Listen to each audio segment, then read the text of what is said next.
Hey, welcome back to Jazz Time. JazzTime.com is an online store that buys, sells, and trades authentic luxury watches. We make these videos so you can easily choose the best watch for yourself in the comfort of your own home. We offer the lowest prices anywhere online. If you'd like to know the price, simply click on the links in the description below. We greatly appreciate if you purchase your next watch from us at JazzTime.com. Today, we'll be going over what is known as the Wimbledon by Rolex, the Datejust 41 in oyster steel, a smooth domed bezel, with the Wimbledon style dial, all right, with a Jubilee style bracelet, reference number 126300. We'll be going over the case, the dial, the bezel, as well as the crown functions, the movement itself, as well as the bracelet, and I'll be giving you my thoughts as to how it wears at the end of the video. All right, so here we have the Datejust 41 millimeters from finger to thumb. It measures about 47 millimeters in height, lug to lug. All right, and it has the profile of just under 13 millimeters in thickness, so it slides very easily under the suit cuff. It has the monoblock middle case with the screw down case back and Rolex winding crown to ensure water resistance down to 100 meters or 330 feet. The bezel on here is the smooth style bezel, domed, for a very consistent and cohesive overall look. Actually gives it still a very good sense of radiance in just about any lighting situation. All right, now looking closer at that dial, we have a slate colored dial with the like green outlined with very dark green valued Roman numerals, okay, often referred to as the Wimbledon, with the what is known as the stick marker or index marker for the 9 o'clock to very nicely balance out the 3 o'clock date aperture underneath the Cyclops lens. As you can see, built directly into the sapphire crystal on the front for ease of reading and for scratch resistance. Now, taking a look at this dial again, we have this slate color and it's called the Wimbledon. Many people assume it is because of the reference to Rolex's, support, their official timekeeping history with the Wimbledon championships. So you have the green grassy fields of Wimbledon being referenced within these green Roman numerals. But, it's honestly anyone's guess as to why it's really called the Wimbledon.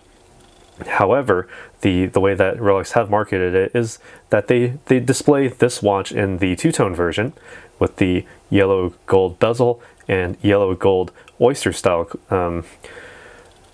bracelet with the outer steel links for the overall marketing of this watch. However, this is still the same dial, and you can get this same dial within just about any different type of configuration. But anyway, no one really knows as to why Rolex have designed it in this fashion with the Roman numeral hour marks with the single index marker for the 9 o'clock. Now I suspect it is because it is a perfect balance, because here we have the Rolex winding crown or the Rolex crown at the top to hold that anchor at the 12 o'clock, but we also have a date aperture at the 3 o'clock, and to have it balanced out by the index marker at the 9 o'clock just seems to make sense, at least within the design standpoint. And overall, it gives it a very unique look that is certainly a conversation starter for those who are not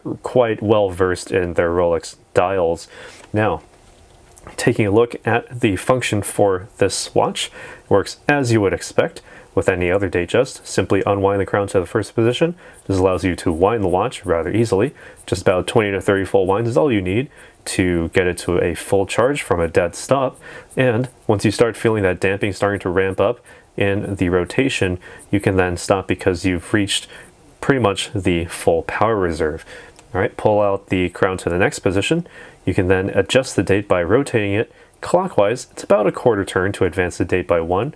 So if you find yourself toward the end of the month, say you're on the 30th and tomorrow would be, say, the 1st, well, you can just simply rotate it halfway directly to the 1st, no additional faffing around.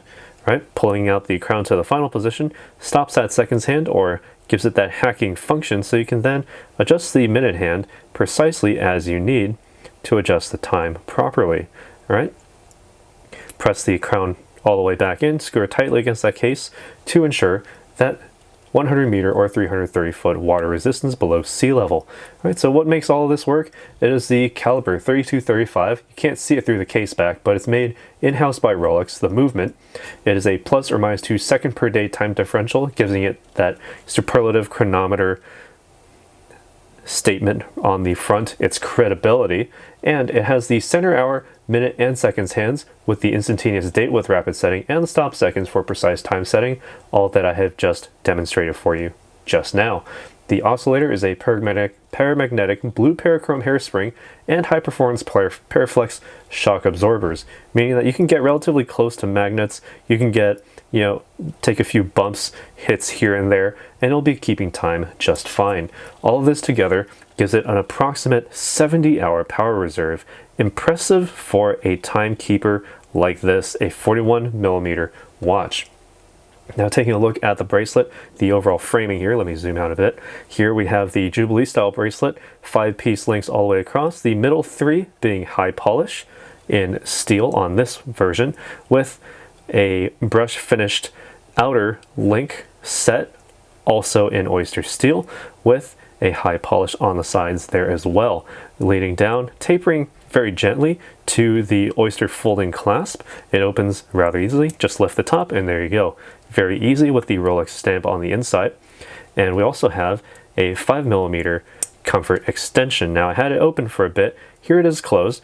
Now your wrist has a tendency to swell during the day depending on your hydration levels and the heat. So if you need those extra 5mm, you can simply take the clasp, open it up to this position, and all you need to do is just pull it out. And there you go, an extra 5mm of distance there, which actually equates to about an entire link's difference, as you can see. So there's no need to add or remove any links if you happen to have this sized perfectly to your wrist for a very snug fit. There's no issue there. All you need to do is just simply add or remove those extra 5mm of extension. All right, very easy. Okay, and now while I'm here, I can actually try the watch and give you my thoughts as to how it wears on the wrist. Now, granted, this is a 41, so it's kind of large for me.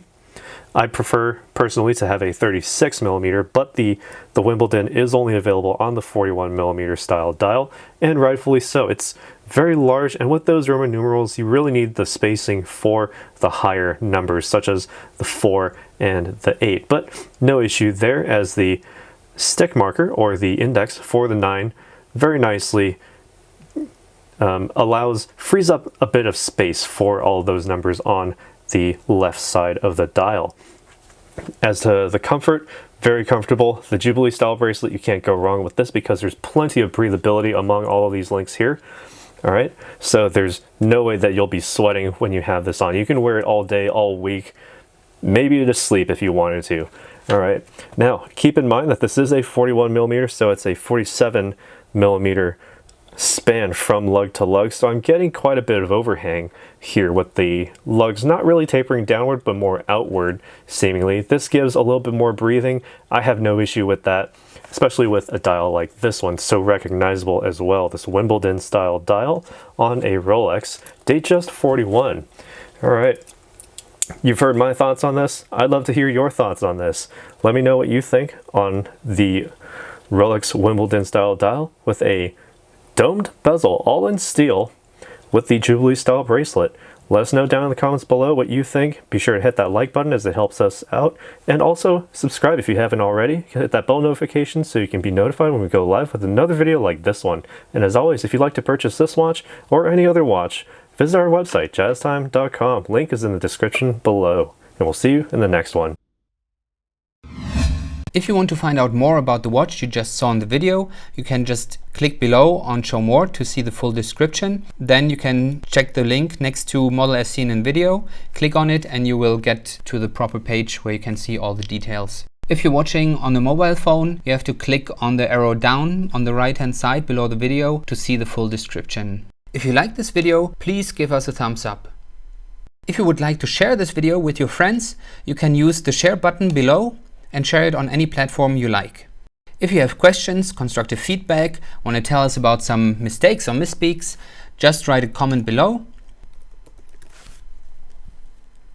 If you want to see more videos like this, you should subscribe to our channel and visit our channel page where you can find all the videos. And if you're interested in a specific watch brand, you can check out our playlists. If you want to check the price for a watch or want to buy one, remember at jazztime.com you always get a steep discount, so you should check the prices with us. If you want to know the price for a specific watch, just go to Google, type in JazzTime, plus the brand, model, and the details you're interested in, and Google will find the right page for you. Thank you for watching.